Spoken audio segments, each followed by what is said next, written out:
right there. But anyway, this is how the best I can do, and it is literally a cut and paste. Mother wrote 2 autobiographies, one when she was 15 and a half, and the other when she was a freshman at Berry College. And when I say cut and paste, I'm not kidding. So, anyway, Grandma Wade's parents were English. Those were the Albritons. Their Granddaddy Wade's parents were Scotch-Irish, and they were John and Susan Masuria Susie Singletary. And there is some information about them and their lineage over here. They were members of the Baptist Church. The Albritons, which was Grandmother Wade's family, because she was an Albriton, they were members of the Church of Christ. Granddaddy Wade's father was John D. Wade, and there's a picture over there of John D. Wade, and there is a family picture of Granddaddy Wade's entire family, which was John D. Wade and Missouri Susanna Singletary Wade. But Granddaddy Wade's father died in 1923. A mule kicked him. Grandma Wade's mother was Betty Baggett Albritton, and she died a few months after Mother graduated in 1928. No, sorry about that. Betty Baggett Albritton died a few months after Mother was born in 1928, and she died of appendicitis. Grandma Wade's father, James S. Albritton, died in 1942 of heart trouble. Our grandfather, John Arthur Wade, was the third oldest of 12 children.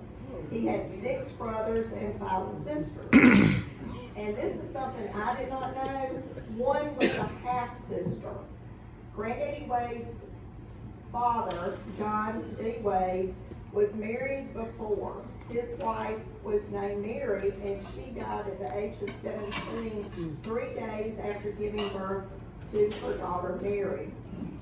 And based on the census that I found in the information, it said that Mary Wade was named after her mother, which would be Granddaddy Wade's first wife, who was Mary Brock Wade.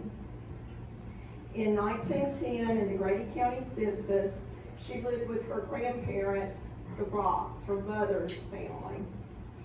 Sometime due to her grandparents being old, she moved in with Granddaddy Wade's family, and she ended up dying in the Milledgeville State Hospital, which is Georgia's largest state mental asylum, and she was 57 years old. But she's buried in the Singletary family cemetery. So I thought that was something I never knew. I've got information on that, which I'll get to. All right, Granddaddy Wade went to Young Harris College for a year and a half, and I knew, but I don't know if y'all knew, he had thought about, he was planning to be a Methodist minister. And Young Harris College is still in existence today. It's a private Methodist college in the hills of North Georgia. But then he came back, and he was a farmer like his father was a farmer. And he was a member of Ocotney Methodist Church, as was Grandma Wade. They were both Methodists. Nora Albritton Wade was the youngest girl of a family of 10 children. Her father was also a farmer. And she was a member of the Ocotney Methodist Church, and she was born in Ocotney like Granddaddy Wade. This is from my mother. My mother and father married on April 14, 1912, which happens to be the day the Titanic sunk. Mr. C.D. Dale, a Methodist minister, married them. And these are my mother's words from her autobiography. My father worked on the railroad until he decided that he wanted to become a farmer, and he's been one ever since.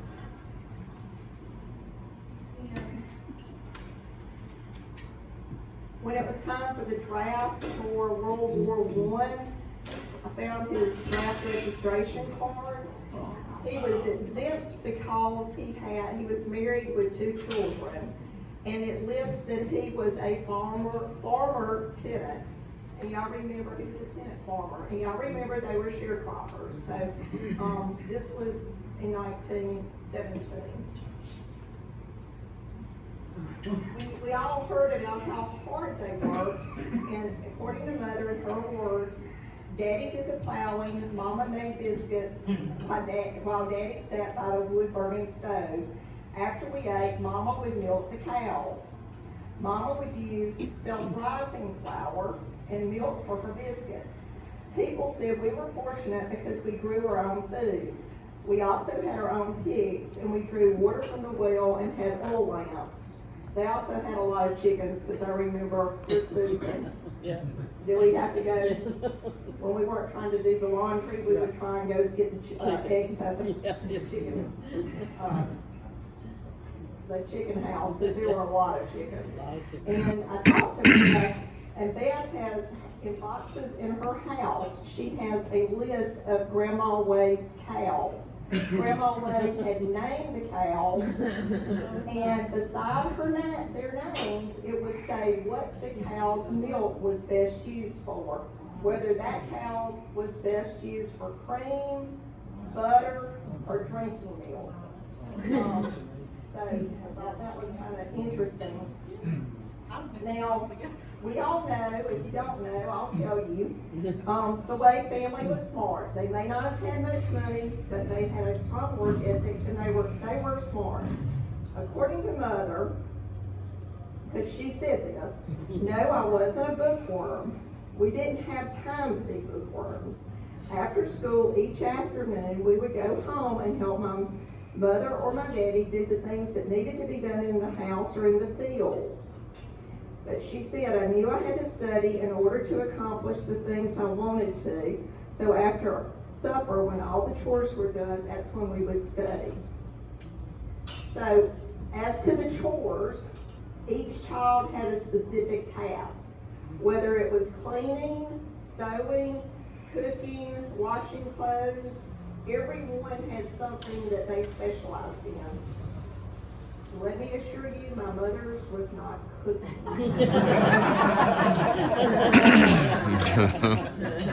My sister is not here because she had a catering last night, and she started cooking. My sister started cooking for our family when she was 12. She claims my mother had 2 spices, salt and pepper. And if y'all remember, we were rail thin growing up. We were very thin. We would come to Granddaddy Wade's and Grandma Wade's just to get fed. But Mother's was the laundry, and she excelled in the laundry. And they had a wash house that they, had that Ringer wash machine that we remember. And my mother could have literally run a Chinese laundromat. My children still talk to this day about she could get anything clean. Aunt Cleo cooked. Some of them did housekeeping, but they each had something that they excelled in because they had to keep the farm going. One thing for sure is they all helped with the harvest. Mama said it was the only time that they were allowed to miss school, and they tried not to miss school. But in 1945, she wrote, during the summer months, which all of us children welcomed, my sisters and I helped Daddy all we could on the farm. We had a good time picking cotton. Daddy would promise us a nickel if we wouldn't say a word till we had finished picking a row of cotton. Talking about the Wade sisters now. She said, I always tried hard not to talk, but it seemed as if I'd forget my business just before I got to the end of the row and I would talk. And she said they would pick cotton and cucumbers and shuck corn, and they would hoe in rows. They would go to the movies. They would go to Thomasville with using 2 mules and a wagon. And they would park behind Neil's department store. And it would be rare if they got, they didn't buy clothes. Grandma Wade sewed their clothes out of flour sacks. But now they would get their shoes, she said, at Neil's department store, and that was a coveted item if you got shoes. I remember she said that for her birthday, when she was 16, she got a store-bought blue blouse. And she and Aunt Dot fought over it and ripped it, and she said that was the last spanking she got, but Granddaddy Wade put one on her. So, it was never dull there. The first child was born on November 24th, 1913, which was Aunt Cleo. Mother said there were 5 children older than herself and 3 younger. Of the 9 children, there was just one boy, their second child, Wallace, who was born in 1915, Sadie in 1919, Dora 1923, Doris 1926, Merle 1928, Dot 1930, Ann and twin Annie in 1934. Now, a fun fact that some of you may know, but my mother did not know this until she went to file her Social Security, I guess when she turned 65. They said, you know, I guess until this time she had never needed her birth certificate. So she goes to get her birth certificate. There was only one child born on April 16, 1928 in Thomas County. That child was born to John Arthur and Nora Wade. That child was not named Merle. That child was named Sonora. Senora. Now, if you knew my mama, my brother said she stayed confused ever since day one. But mother couldn't get over it, and she wasn't happy about it. I mean, she was upset that, you know, she called Aunt Cleo. Did she know I was named Sonora?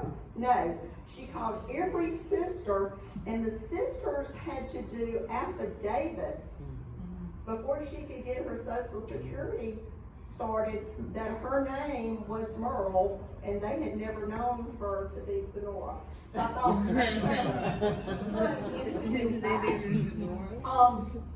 you know, I always heard about Aunt Ann being a twin, and I would ask Mother, I said, well, did she die at birth? And that's what we understand.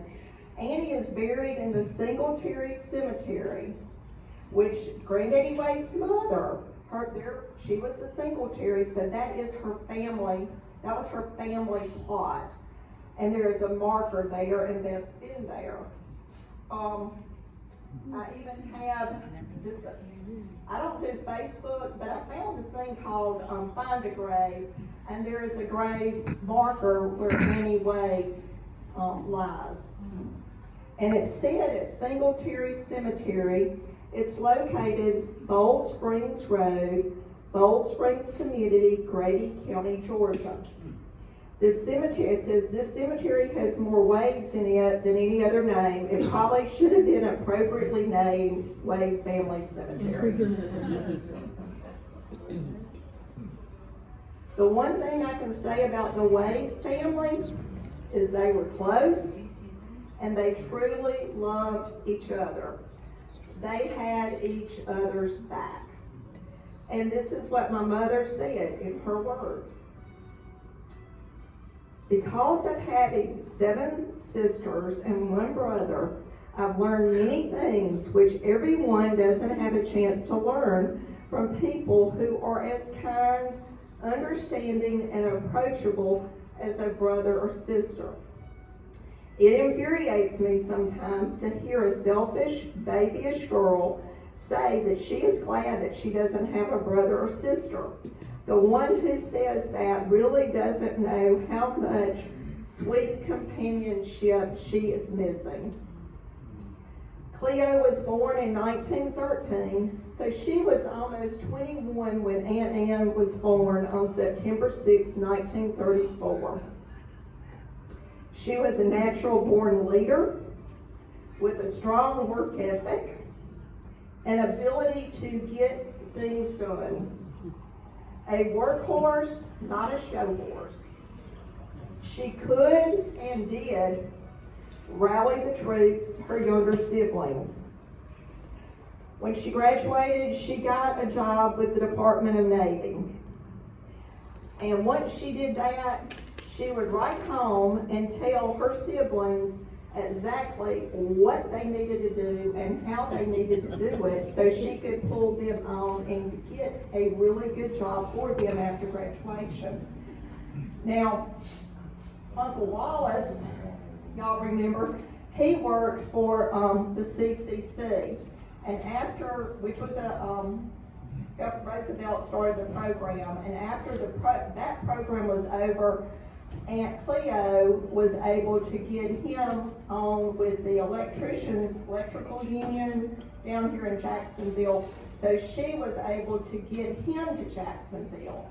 But now he and Aunt Kitty had already met because Aunt Kitty was from Grady County. I was telling them I remember going to Aunt Kitty's mother's house in Cairo, and so they moved to Jacksonville. Aunt Dora moved to Jacksonville after graduation, and she worked for the Department of the Navy. And it was there that she met Uncle Bill, and they were married for 52 years. It was Uncle Bill, if you didn't know, that introduced Aunt Doris to Uncle Gandy. And Bill and I were talking, that's probably the only sin Uncle Bill ever committed. So, I did put in parentheses, what was Uncle Bill thinking? But if you look at the wedding pictures back there of Aunt Dora's, and I've got the wedding pictures of Aunt Doris's, Uncle Bill and Aunt Dora, and they were in each other's weddings. And they each wore the same wedding dress. I think Aunt Dora got married first and then Aunt Doris, but they had a beautiful wedding dress. Bill and Dora were only dated for 6 months. Wow. He said he was mature and he knew what he wanted. I think it took.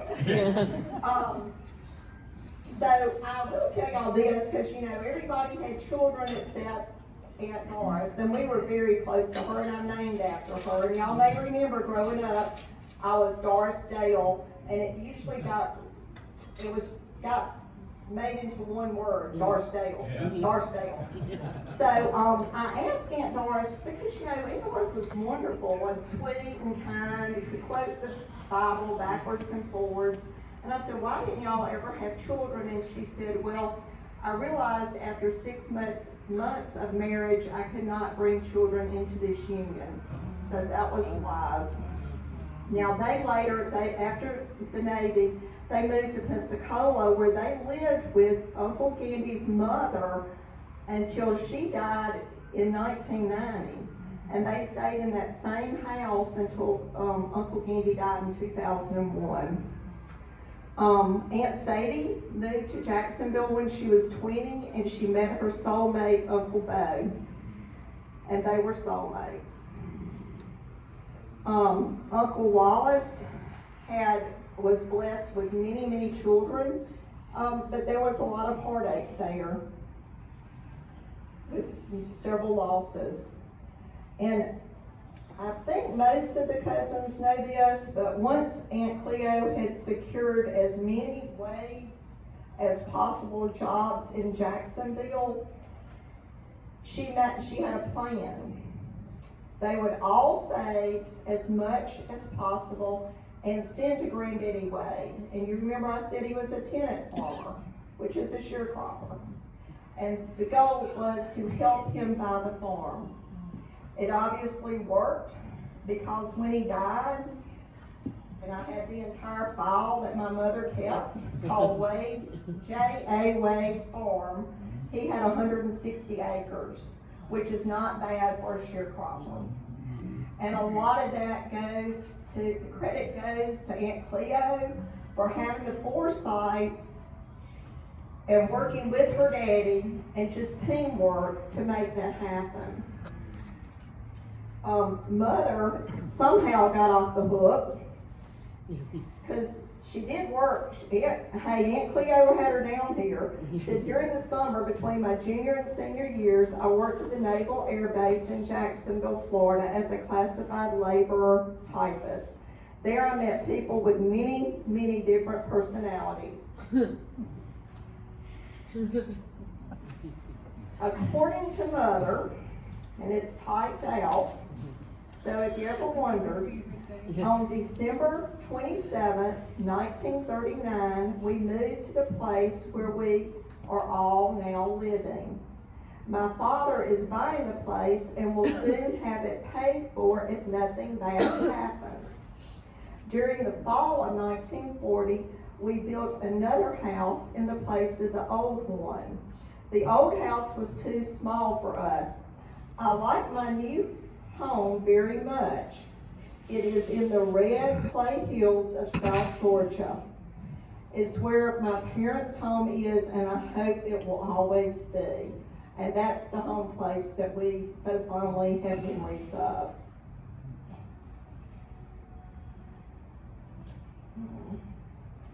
Yeah, you see no car barn while they were building that now. Is that where they live? They said, well, they stayed in it while they were building. Okay, okay. Now, Aunt Sadie had Harry, Faye, and Wade, and they were the joys of her life, as well as her grandchildren. She loved working at her church, and she loved keeping the children in the nursery at church. Aunt Cleo married Pete Peterman, Vicky's daddy, who died in 1958 when Vicky was little. And she later married Art Hagen, and she was like a mother to all of her siblings. When she told them what to do, you did it. Melody Wade Willis posted on Aunt Cleo's obituary site on January 16, 2011, and these are Melody's words. Vicky and family, I am so sorry that Aunt Cleo is no longer with you, but please be comforted with knowing Aunt Cleo was saved and loved our Lord. She is still with you and will never leave you. I'm praying for you and your family, and our church is also. I'm constantly thinking about you, and I wish I could have been able to be there for you. I will miss her sweet face and the advice that she would give me. And y'all, she would give you advice whether you ask for it or not. But she helped Melody, she said she helped me to try and understand why my mama had to leave so early. I'm blessed to have had Aunt Cleo in my life. She was so loving and understanding to me. When I would ask her questions, she would smile and would tell me the answer. She taught me how to fry chicken and other foods. Just something Aunt Cleo did not teach my mother. What a wonderful lady Aunt Cleo was, and I will miss her. But I know she is in heaven with all our other loved ones in our family and happy with the Lord.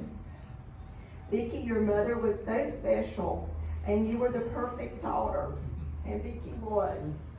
I was always so happy to see you with Aunt Cleo and the love and devotion you gave to your mother. She will always be in our hearts and thoughts. I love you, Melody.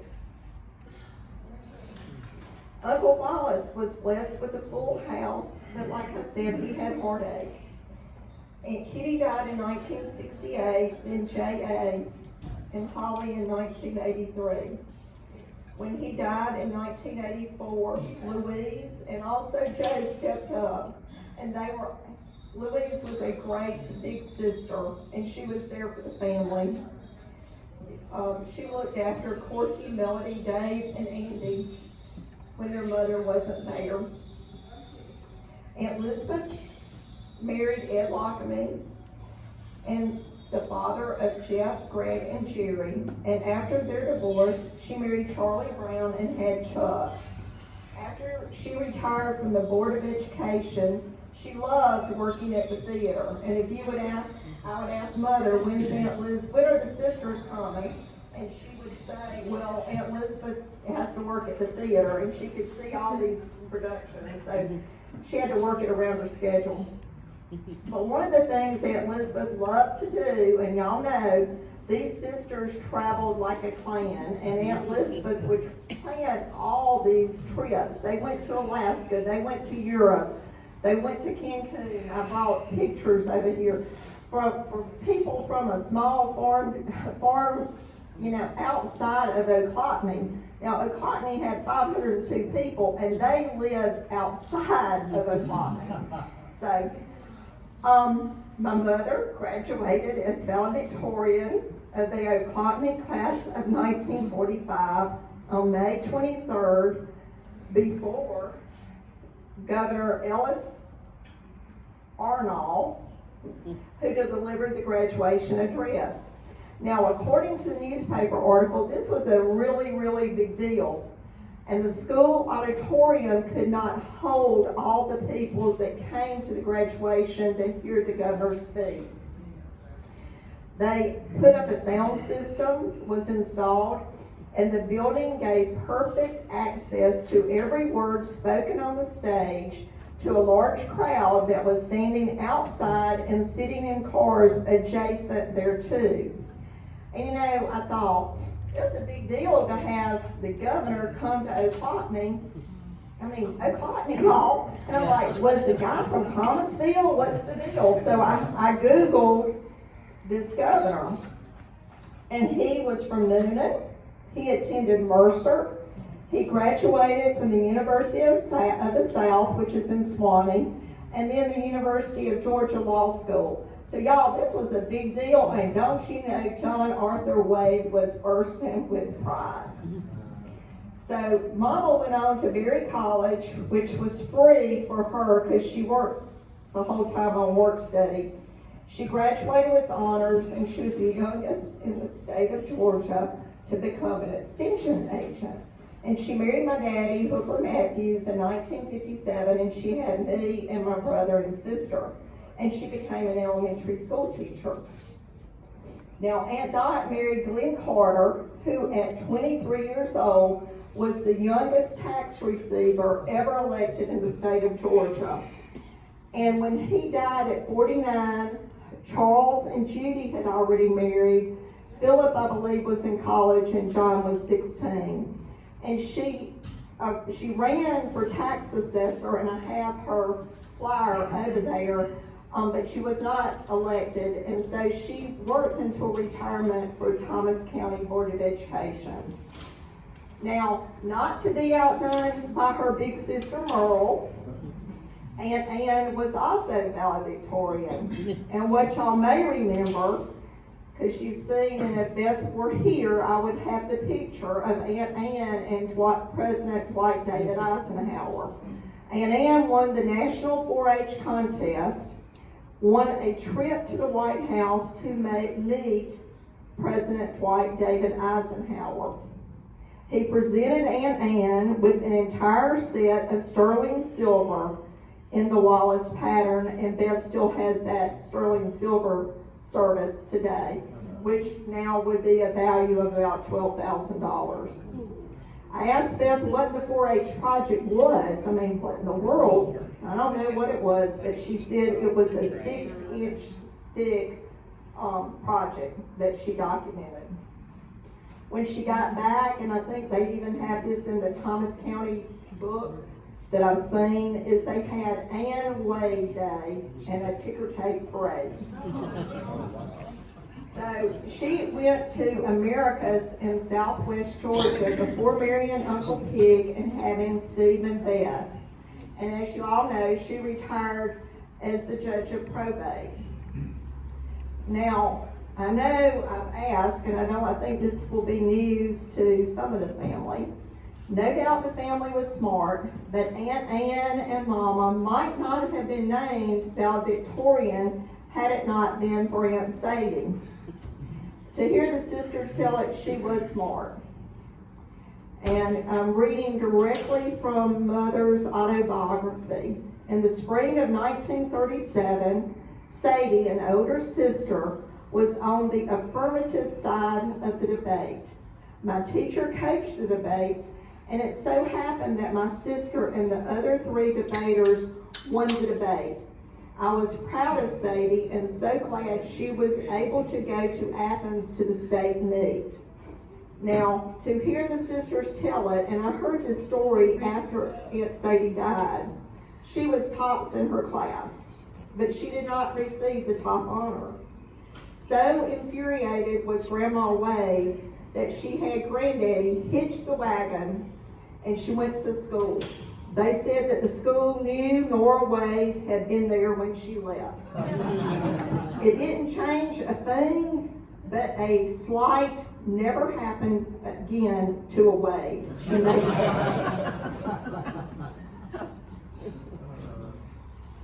The family's Christian faith played a huge role in their life. As I mentioned, Granddaddy had gone to Young Terrace in the hills of North Georgia for 1.5 years with plans to become a Methodist minister. And in Mother's words, a bus would come one Sunday to take us to the Baptist church. Then another week, the bus would come to take us to the Methodist church. So we never knew if we were Methodist or Baptist. And if you knew the Wade sisters, they were smart, but they could be confusing. Now, they also went to the Church of Christ where their grandmother Albritton went. And she died in 1945, a week after Mother's graduation. And in Mother's handwriting, on June 7, 1941, as the congregation was singing, "Jesus is Calling," my sister Doris and I united with the Church of Christ. Because of living nearer to the Ohlotny Methodist Church, our family went there more than we did to the Church of Christ. And in the spring of 1942, Mother moved her letter to the Methodist Church.